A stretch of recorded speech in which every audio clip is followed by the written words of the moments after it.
because they're inside. They're like, I can't have enough. And then I go in the whole thing. That's how you deal with problems. You're either this guy who you go da-dink, fuck, da-da-da-da, and you just make it pop up, or you put your hand over the clown and you go, I never have to address my problems. I'm a hand over the clown guy. if I never look down, if I never address it, then it's never there, right? My wife and I are both hand over the clown people. Which one are you? I think I was definitely let's just get it done. You know what I mean? I would just go like that just to make it over. I'm lucky because I'm married to somebody like where if they say the shit is over, it really is over. And But it took me 4 years, Johnny, to go because I would go, hey, about that thing. And she'd say to me, you're picking a scab that isn't there. And you're going to make one. And I'd be like, I know. But that thing. Right. And I would just keep going back. And then eventually, like, it would fall apart in my hand. It's like holding a dove and you wind up just crushing its ribs. And you're like, oh, it was so nice. So I'm hand over the lid guy. I'm bringing it to real life and bringing everybody down. But you're like, let's just get it out because you're going to simmer and keep wiping peanut butter off a butter knife lady. Yeah. And also with the crowd, too, it probably the only advice I ever give young guys. Are you going to say audiences? Audiences. Only. I look at audiences. Let me tell you people something tonight. Listen, learning that. Here's what I want you to do. Is I never ask the crowd a question. Right. It's probably the only other. You guys watching Duck Dynasty? You guys watching the Duck Dynasty? Here's my bit about Duck Dynasty I was going to do, whether you said yes or no anyway. Yeah, I don't. I always tell the crowd they're in a great mood. I never, because that just bugs me when you're at a club. You hear the offstage guy. You guys ready for a good time tonight? Come on, it's Thursday. You can do better than that. Come on, put your hands together. Then the MC gets on stage. What's up, everybody? We're going to have a great show. Jay Mohr's here. You guys ready to have a good time? Come on, it's Thursday. And by that time, the audience is going, okay, we've been asked 5 times. By the time you get on stage, you're tired. Yeah, when are you going to start performing for me so we can be in a good mood? It's always a DJ, and that's what they're told to do by corporate. So you can't fault, like, the Samoan kid at the January 17th Ontario Improv. Come on out. You can't fault the Samoan kid with the teardrop tattoo that goes, come on, we can do better than that. I said, how you doing? And everybody cheers again. And then he goes, that's more like it. Your headliner, Jay Mohr. And everybody goes crazy in theory. And then they go, but first. And you're like, oh, you had him, bro. Maybe they should teach DJ school like, all right, guys, let's just take it easy tonight. Yeah. Let's ease into this. You said about your, two requests I have. Stuff when people go, you guys ready to make some noise? That bugs me because, like, no, we're not ready to make noise. We're ready to laugh. Yeah. Use laugh instead of noise. I don't know. Everybody goes up on stage. You gotta make a noise. You are the Mabel. I have 2 requests. First of all right, here's my first request because the second question you'll expound upon, hopefully. My request is when you do the Jack in the Box, and if you do, but you'll do it, in Jack in the Box in D.C., I want you to get to the point where the clown pops out, and I want you to do a second verse. Did you do like dun dun dun dun dun dun dun yeah. dun dun dun dun dun dun? That's what I do sometimes. Yeah. Oh, you do? And then right where you think it's, I just want you to do it for like 4 to 5 times. Yeah. And then I'll go just depending on the. And then later on, I call it back about like it's Andy Kaufman. That's your hour. I thought we were making noise tonight. Yeah, I thought. Have you ever said, remember your dad's face the night before vacation? And then have you ever tried to make different faces and realized this doesn't work? Have you? You know what? Let me take that away. Strike that from the record. Right. Have you ever tried to make a dad face just to see how it would play out? I think sometimes I say, that big dad vein, but that's as far. But you never make a face. No. That's like a really cool way of doing comedy, John. Like it's kind of like Bill Murray in Lost in Translation. He does a lot of acting, but a lot of it, he's just sort of staring at the wall opposite camera. And you're like, wow, he's really thinking shit through, man. He's just staring at a wall because they said, we need a shot of you looking at the wall. There's no case study. I have no way to prove anything that I'm saying. But like I said, if it makes me feel like, I'm going to try this tonight on stage, that makes that show a little bit more exciting for me, which then is better for everybody. Like I said, everything I'm saying could be magic and but I'll do this. But are you going to the DC Improv? Right? Or yeah. Yeah, okay. Are you headlining? Yes. That's your case study. That's true. So you do overthink stuff, but you overthink stuff, but you're the only one that it's to the detriment of. Thank God you don't think yourself out of these headlining gigs because the audience gets the end result. Like you probably just come to the conclusion that you had when you started. Right, exactly. I do. You think for 3 days and go, fuck it, man. I'm just gonna go up there and have a good time. yeah, and then somewhere it's in the backyard. But I do that too with when I talk about music, I go, everybody has a song that when they think about, just puts them in a great mood. They're just like, yes, this is just. What did I just do? You start thinking about the song, and what did I do? You start smiling. I'm sitting here smiling, but I'm not at your show, and I'm deal sitting is here just having a good time. When I'm saying that is because there's a hack one and there's like the real one. There's like, Can't You Hear Me Knocking by the Stones, where you're like, fuck yeah. And then, of course, like anything, Don't Stop Believing by Journey, where you're like, it's so funny when that comes out. And then, but I didn't say anything. Like, right. So then I will watch as I'm saying that, and then, I'll do the bit that's leading up to, and then I'll look at the crowd, and I'll see postures change. You really should charge less like this for your show because they're doing all the work. Yeah, that's true. If you think about it. Hey guys, hey, I want you right now. Pull out a piece of paper. I want you to write 5 things that bug you about your wife. Write those down. I've been watching Duck Dynasty. Now just think about that for a second. Think about how weird they are, right? Think of the funniest episode of Duck Dynasty. And just all right, moving on. All right, pencils down, please. I just have like shit. Do you and Reeb have commercials on your podcast? No, we have no sponsors. You can get Amazon link. And we have that, and we tell people to go to our thing, but we don't plug it as well as you.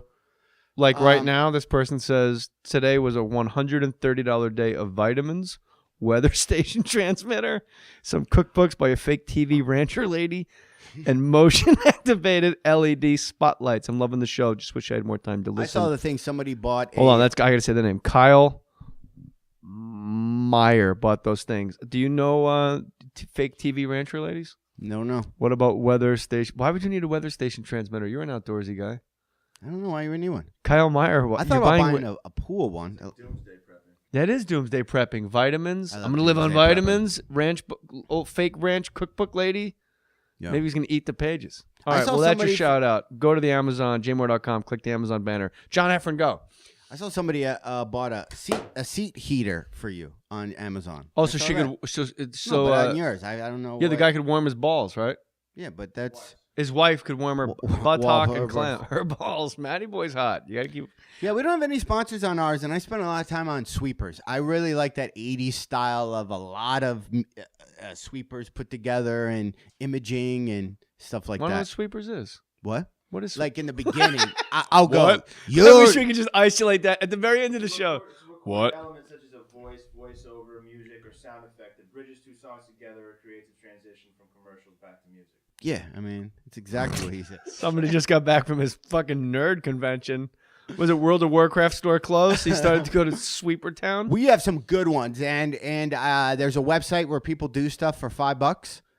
And so I'll go there and I'll have people write jingles and stuff. And then for Heffron and Reap? Yeah. And I put it within. So we have So you are actually working. So this is work you do for your podcast.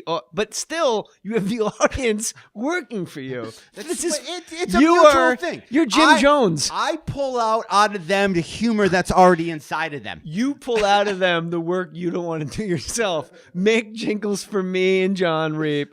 And no, I pay for that, though. Yeah, but they got to pay on the site the $5. No, there's sites that will record songs. Is this a sponsor of yours? No, like I pay there's a site for $5 people do anything, and I pay people $5 and then they'll write a song. Like shit on a clown's chest, do anything or? It's $5, yeah. But my listeners don't have to pay anything. Can you make a business card at Vistaprint? Probably not as well. What if it's Mr. Kerr in Detroit taking a shit on a clown's chest? Chicago. Let me finish. Yeah. Let Mr. Kerr from Chicago shit on a Detroit clown's chest on a business card. Could he do that on that site? He could put it up there if people would pay for it, yeah. And then you cherry pick the ones that are good for the show. It's interactive. Then they send it to me, so I pay. So whether it sucks or not. No, I'm complimenting the fact that your podcast is very interactive, where people then can hear their jingles that you're not stealing. This is a relationship you have with your fans. This is a cool thing. Fans don't do anything with the jingles. You lost me. Then I don't know what you're talking about. Yeah, they just get the benefit of hearing. Maddie, what's a sweeper? Yeah, there we go. I thought it was a coat that went down to the floor like a cool guy. There's a website that. Small dog. Yeah. Very furry small dog. Furry small dog sweep. So this guy's very knowledgeable. Well, what do you think? The tech guys grow on trees? Yeah. At least he's Explain here. this again to me. Okay. How did we get to it? right? That it's not our website, but there's a website. It's called Fiverr that people just list what they'll do for $5, and then you go there. And if you want promos, you hit promo, and then somebody goes, "I will sing a song to you in a British voice for $5." And then you'll type, "Hey, sing about HeffronandReap.com," and here's $5 through PayPal. And then 2 days later, your order is complete, and there'll be some jingle written for $5. I like Heffron and Reap. Yeah, you should not. That is amazing. You should see all the stuff that I get done. Why don't you get them to like paint your house? Well, I guess you probably could. Hey, I can sing a song in a British accent. Great. Here's $55. Paint my fence in a British accent while you sing Heffron and Reap. We did that. My stepdaughter had her boyfriend over, and I said, "Listen, I'll pay you some money to do some stuff." So all week I've just been thinking of random stuff. How old's the kid? He's 18. How about you pay him to put a foot in his fucking ass? Yeah, listen. And say, "Don't think for a fucking second you're touching this kid under my roof." Pay him to vote. I had random, I guess, subject change. Since Dave Kerr is listening to this, I had a buddy ask me if I would fight. This is, like I said, nothing to do with anything we're talking about. A buddy asked me if I would ever fight Danny Bonaducci. It's kind of a scruples question for you guys. As just a joke. Bonaducci gave me a concussion maybe 15, 20 years ago. But got me... Whoa. Back it up. Let's you hit the clutch up and to the left on your modern cars. All right. Oh, that's first gear. Back, right and backwards. Reverse that. Fuck it. Go back and tell the story. The Danny story? On a Volkswagen, it's left and up. Yeah, you're like. Any German car, left and up. Thank you. 15 years ago, Danny Bonaducci gave me a concussion. Anyway, no, wait a minute. That's a big fill in the blanks there. Bullet pointy, we were doing radio together in Detroit. We had Janet Jackson on. He said something wrong, messed up some stuff, started choking out our producer. Literally choking, was trying to kill the kid. He can actually, I mean, when you're a redheaded... This is pre-roided Danny. Right, but he's still a redheaded child actor. You can't teach anger. Oh, he's scar tissue.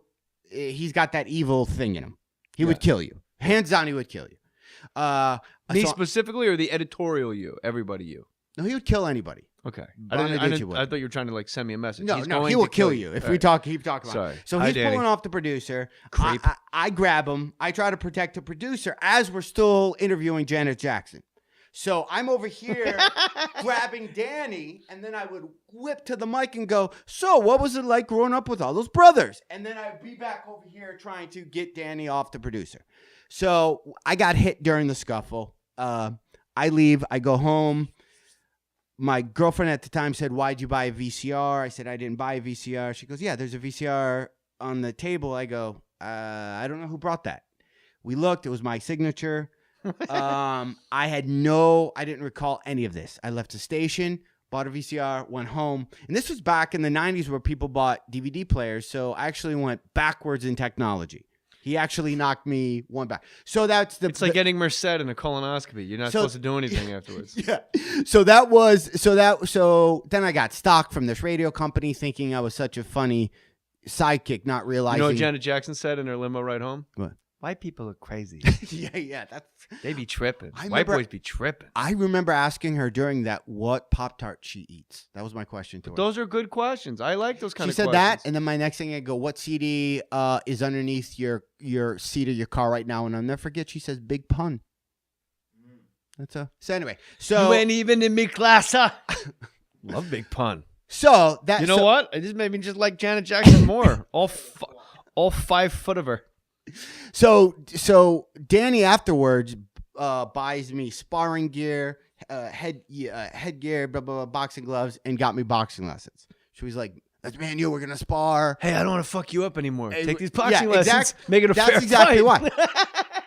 Hands down, he wanted me to be a better fighter so he could fight me after every show, just working out wise. Yeah. It's kind of the best fuck you have ever heard. Like you just beat somebody's ass and then just in a box. It goes... And at the time, I was maybe like 150. But anyway, so now, cut to 15, 16 years later, my buddy says, "Hey, would you ever fight Bonaducci again? Like as a boxing sparring?" Wait, when was the question posed? The hypothetical question was posed? 3 weeks ago. All right. So And I go, well, one, nobody would care. But